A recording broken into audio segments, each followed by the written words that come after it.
दिल्ली के एलएनजेपी अस्पताल पहुंचे पीएम मोदी। दिल्ली कार धमाकों में घायल लोगों से की मुलाकात। पीएम मोदी ने की जल्द स्वस्थ होने की कामना।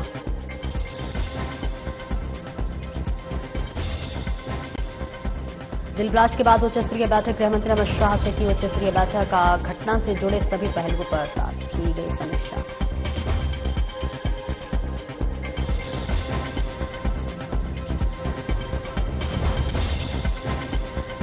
वित्त मंत्री निर्मला सीतारमण की बैठक। आगामी बजट की तैयारियों को लेकर बैठक। एमएसएमई क्षेत्र के हितधारकों के साथ की बैठक।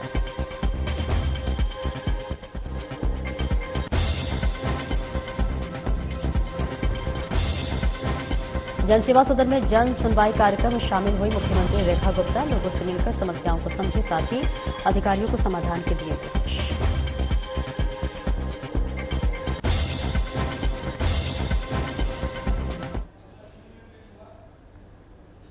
नमस्कार, स्वागत है आपका। मैं हूं आपके साथ सपना दीपक मंदेशिया। बुलेटिन का आगाज करेंगे। भूटान दौरे से लौटते ही प्रधानमंत्री मोदी दिल्ली के एलएनजेपी अस्पताल पहुंचे हैं। अस्पताल पहुंचकर दिल्ली कार धमाकों में घायलों से मुलाकात कर उनका हालचाल जाना और घायलों के जल्द ठीक होने की कामना की।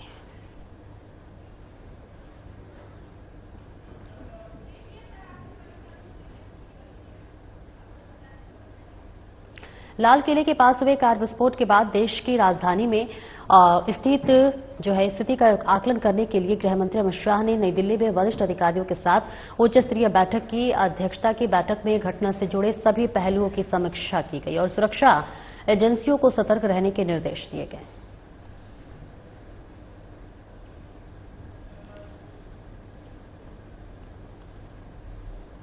आगे बढ़ेंगे। नई दिल्ली में केंद्रीय वित्त और कॉरपोरेट मामलों की मंत्री निर्मला सीतारमण ने आगामी केंद्रीय बजट 2026-27 की तैयारियों को लेकर सूक्ष्म, लघु और मध्यम उद्यम एमएसएमई क्षेत्र के हितधारकों के साथ तीसरी बजट पूर्व परामर्श बैठक की अध्यक्षता की।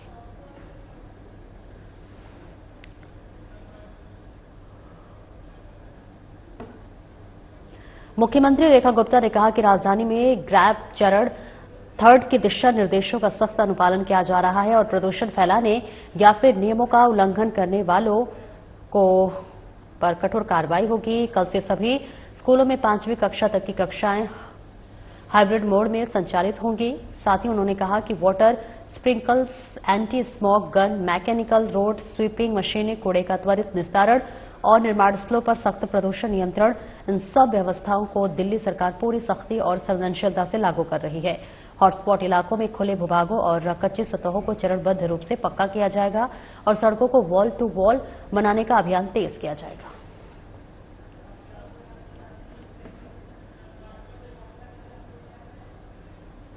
दिल्ली में वायु गुणवत्ता की स्थिति को देखते हुए राजधानी में CAQM द्वारा ग्रैब थर्ड लागू कर दिया गया है। मुख्यमंत्री श्रीमती रेखा गुप्ता ने कहा कि सरकार प्रदूषण नियंत्रण को लेकर पूरी गंभीरता और तत्परता से कार्य कर रही है। इसके तहत कल से स्कूलों में 5वीं कक्षा तक की पढ़ाई हाइब्रिड मोड में संचालित होगी। शहर के सभी प्रदूषण हॉटस्पॉट क्षेत्रों में डस्ट मिटिगेशन, वाटर स्प्रिंकलिंग, सफाई और कूड़ा प्रबंधन की सख्त निगरानी की जा रही है। मुख्यमंत्री ने अधिकारियों को नियमित फील्ड निरीक्षण करने के स्पष्ट निर्देश दिए हैं। लगा है और इसके चलते हुए जो हमें सेफ्टी मेजर्स लेने होते हैं उनको स्पीड में लिया गया है और कल से स्कूलों की भी हम छुट्टी रखेंगे। हाइब्रिड मोड पे रहेगा, उसमें ऑनलाइन क्लासेस चलेंगे। 5th तक की ये प्लानिंग है, 5th क्लास तक, और ऑनलाइन क्लासेस चलेगी बच्चों की। और इसके अलावा भी आज सारे विभागों के साथ में हमने इसकी विस्तृत चर्चा कि कहां पे और क्या क्या संभावनाएं हैं जो सरकार कर सकती है। और मैं आप सबसे भी ये कहना चाहती हूं कि पॉल्यूशन जो है ये दिल्ली शहर जो आसपास की सराउंडेड सिटीज के साथ में जुड़ा हुआ है, उसका बहुत ज्यादा असर दिल्ली पे रहता है। दिल्ली जो मेजर्स कर रही है पूरी सिंसियरिटी से कर रही है और हर प्रकार से कर रही है। आज वाटर स्प्रिंकलर्स हो, डस्ट मिटिगेशन हो, स्वीपिंग हो, कूड़ा उठाना हो, धुएं को जहां जहां भी आग लगा करके धुएं का उसको कंट्रोल करना हो, हर तरह की कंस्ट्रक्शन साइट्स हो, हर जगह हर चीज को कंट्रोल किया जा रहा है, चीजें मेंटेन्ड है। पर जो व्हीकल दूसरे राज्यों से आ रहे हैं, जो हवाएं दूसरे राज्यों से आ रही है, जो धुआं आ रहा है। तो ये 7-8 महीने के कार्यकाल में सरकार ने अपनी पूरी ताकत के साथ में इन विषयों पे काम किया है और लगातार कर रही है, आगे भी करेंगे। और पूरी आज जितने हॉटस्पॉट दिल्ली में है उन सबकी जब मैंने लेआउट मांगा तो मैं ये देख रही हूं कि उन हॉटस्पॉट के आसपास ही पूरा का पूरा इतना डस्ट था, वही कच्चा एरिया है, वहीं पे ही गंदगी थी। उन सबको हमने धीरे धीरे करके उसको पक्का करना, उसको साफ करना, उसमें डस्ट मिटिगेशन करना। आज पूरे के पूरे शहर में जिस तरीके की अव्यवस्थाएं पिछली सरकार के कार्यकाल में थी और आज जो लोग चिल्ला चिल्ला के बात करना चाह रहे हैं, परंतु दिल्ली शहर में हर चीज को पहले से बेहतरी की ओर लेकर के जाया जा रहा है। हर काम को अधिकारियों के साथ में पूरा का पूरा एक प्लान कि हर अधिकारी अपनी दिनचर्या में 1 घंटा दिल्ली शहर में सफाई के लिए उस पूरे प्रोसेस को करवाने के लिए अपनी ऑब्जर्वेशन के लिए वहां जाएगा, साइट पे जाके काम करेगा। हर प्रतिनिधि ये काम कर रहा है, सरकार ये काम कर रही है कि जगह जगह पे जहां कूड़े के ढेर हुआ करते थे उनको हटाने की जो प्रक्रिया बिफोर आफ्टर की फोटो के साथ में हम मंगवा रहे हैं। हर अधिकारी को शेड्यूल बनाए और टॉप के जितने अधिकारी हैं उन सबकी डेली की शेड्यूलिंग की वो कहां जाएंगे, किस जगह को ऑब्जर्व करेंगे, कहां से कूड़ा बिफोर आफ्टर का फोटो खींच करके सरकारी अपने रिकॉर्ड में उसको रखेंगे। तो ये सारे के सारे काम हैं जो हो रहे हैं और पूरी तरीके से नियमों का पालन के साथ हो रहे हैं और हर तरीके से जितने हमारे हॉटस्पॉट हैं और जितना भी सेंटर्स हैं उन सबको ऑब्जर्व किया जा रहा है। मुख्यमंत्री रेखा गुप्ता ने सोशल मीडिया पर पोस्ट कर पंडित मदन मोहन मालवीय को श्रद्धांजलि दी। उन्होंने लिखा कि महान शिक्षाविद और बनारस हिंदू विश्वविद्यालय के संस्थापक भारत रत्न महामना पंडित मदन मोहन मालवीय जी की पुण्यतिथि पर उन्हें विनम्र श्रद्धांजलि। मालवीय जी का जीवन भारतीय शिक्षा को आधुनिकता, नैतिकता और राष्ट्रधर्म से जोड़ने का अद्वितीय संकल्प था। समाज सुधार, चरित्र निर्माण और जन जागरण के उनके आदर्श आज भी नई पीढ़ियों को राष्ट्र सेवा के लिए प्रेरित करते हैं। उनका योगदान सदैव देश के उज्जवल पथ का दीपक बना रहेगा।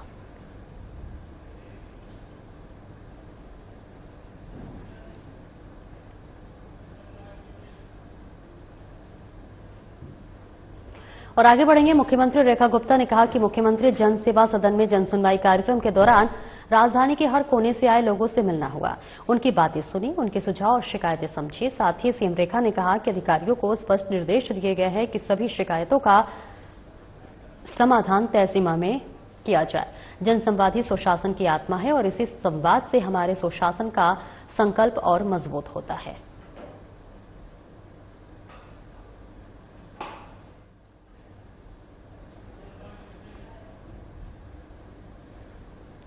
दिल्ली विस्फोट के बाद अल फलाह विश्वविद्यालय के कुलपति प्रोफेसर डॉक्टर भूपेंद्र कौर आनंद ने एक बयान जारी किया, जिसमें उन्होंने कहा कि हम इस दुर्भाग्यपूर्ण घटनाक्रम से व्यथित हैं और इसकी निंदा करते हैं।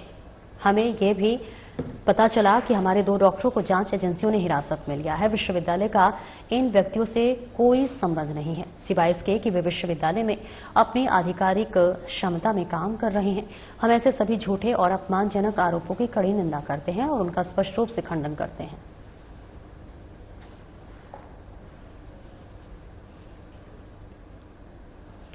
इंडिया गेट और कर्तव्य पथ के आसपास का इलाका जहरीली धुंध की घनी चादर में लिपटा हुआ है। सीपीसीबी के अनुसार इस क्षेत्र में एक यूआई 408 है, जो कि बेहद गंभीर श्रेणी में आता है। हालात बेहाल है। तस्वीरें देखकर आप अंदाजा ला सकते हैं कि किस तरह से धुंध का कहर लोगों का जीना दुश्वार कर दिया है।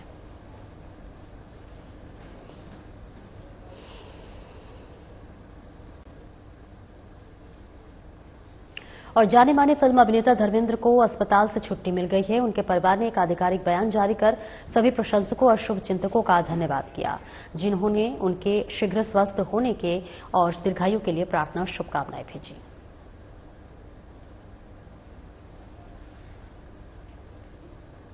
राजधानी दिल्ली में कार ब्लास्ट के बाद से जांच एजेंसियां लगातार सुराग जुटाने में लगी हुई है। लाल किले पर हुए कार ब्लास्ट में 12 लोगों की मौत हो गई है, जबकि कई घायल अस्पताल में अब भी गंभीर स्थिति में है। इस बीच सुरक्षा बल के K9 दस्ते के साथ सुरक्षा जांच करते हुए जारी है। लाल किले के पास 10 नवंबर की शाम को एक कार विस्फोट हुआ था, जिसमें 8 लोगों की जान चली गई थी।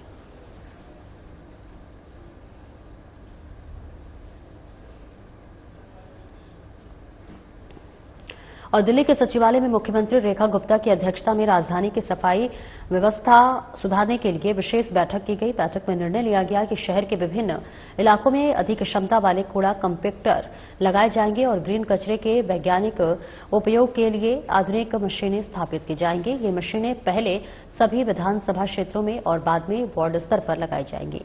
मुख्यमंत्री ने अधिकारियों को प्रतिदिन अपने क्षेत्र का निरीक्षण करने, सफाई से पहले और बाद की तस्वीरें अपलोड करने के निर्देश दिए। इसके अलावा सड़क निर्माण से जुड़े विभागों के अधिकारियों की एक विशेष समन्वय समिति बनाई जाएगी, जो कि सड़क निर्माण से पहले गुणवत्ता और डक्टिंग का आकलन करेगी।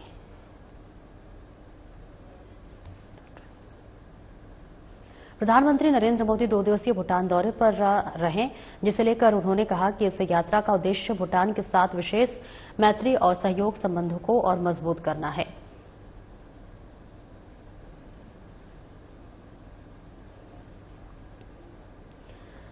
दिल्ली ब्लास्ट में i-20 कार में विस्फोट हुआ है। मामले में हर संभावनाओं की जांच की जा रही है। गृहमंत्री अमित शाह ने कहा कि इस घटना में 12 लोगों की मौत हुई है और कुछ लोग घायल हैं। हम इसकी जांच कर रहे हैं। मुझे उम्मीद है कि हम जल्द ही विस्फोट के कारणों का पता लगा लेंगे। प्रधानमंत्री नरेंद्र मोदी ने विस्फोट की सूचना मिलने के बाद तुरंत मुझे फोन किया। लाल किले के पास करीब करीब शाम को 7 बजे हुंडई i-20 कार में एक ब्लास्ट हुआ है और ब्लास्ट के कारण कार और कार के आसपास की 3-4 व्हीकल और खड़े हुए लोग, ऑटो में बैठे हुए लोग इंजर्ड भी हुए हैं और कुछ मृत्यु भी हुई है। अस्पताल के सूत्रों के अनुसार अब तक 8 लोगों की मृत्यु हो चुकी है। कुछ लोग इंजर्ड हैं, इनका इलाज यहां पर चल रहा है। हम सभी एंगल को खुला रखते हुए इसकी गहन जांच शुरू कर दी है। जैसे ही ब्लास्ट की सूचना मिली, Delhi police special cell, crime branch, NIA की टीम, एसपीजी की टीम, एफएसएल की टीम मौके पर पहुंच गई है और सभी प्रकार की जांच हम तेजी से कर रहे हैं। कुछ ही समय में मैं आशा करता हूं कि धमाके का कारण क्या है उसके निर्णय पर हमारी एजेंसियां पहुंच जाएगी और एफएसएल की सीनियर मोस्ट टीम भी यहां पर पहुंची। धमाके की सूचना आने के बाद तुरंत ही माननीय प्रधानमंत्री जी का मुझे फोन आया था। उसके बाद प्राथमिक इंफॉर्मेशन लेकर मैंने प्रधानमंत्री जी को भी ब्रीफ किया है। अभी यहां से मैं घटनास्थल पर जाने के लिए निकल रहा हूं।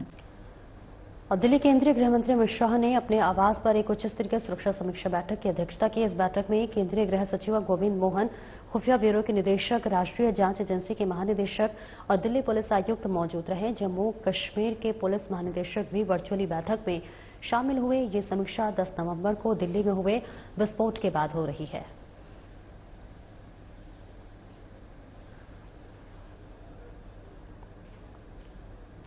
केंद्रीय गृहमंत्री अमित शाह घटनास्थल पर पहुंचे। दिल्ली में बीते दिनों शाम करीब 7 बजे लाल किले के पास आई एक हुंडई i-20 कार में विस्फोट हुआ है। इस विस्फोट में अब तक 10 लोगों की मौत हो चुकी है।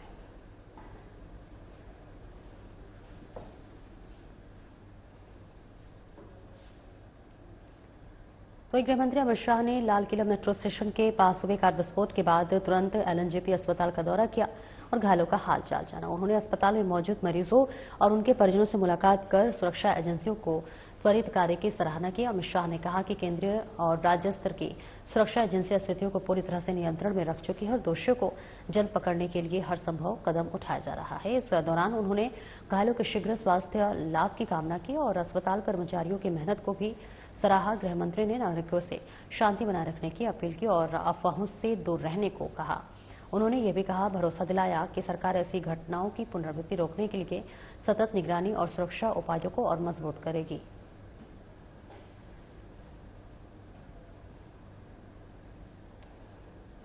रक्षा मंत्री राजनाथ सिंह ने आश्वासन दिया है कि दिल्ली कार विस्फोट के जिम्मेदार लोगों को न्याय के कटघरे में लाया जाएगा और उन्हें किसी भी हालत में बख्शा नहीं जाएगा। जांच के निष्कर्ष जल्द ही सार्वजनिक किए जाएंगे। साथ ही राजनाथ सिंह ने दुर्घटना में मारे गए सभी लोगों के प्रति संवेदना व्यक्त की। Heartfelt condolences to all those who lost their lives in the tragic incident that occurred in Delhi yesterday. I pray to God to grant strength and solace to the bereaved families in this hour of deep grief. From this platform, I wish to assure my citizens that the country's leading investigative agencies are conducting a swift and thorough inquiry into the incident. The findings of the investigation will soon be made public. I want to formally assure the nation that those responsible for this tragedy will be brought to the justice and will not be spared under any circumstances.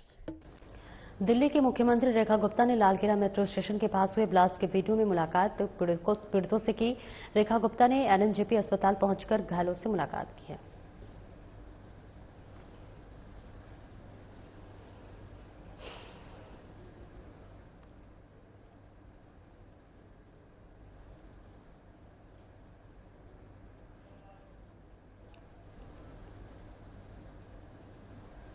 फिलहाल इस bulletin में इतना ही। नमस्कार।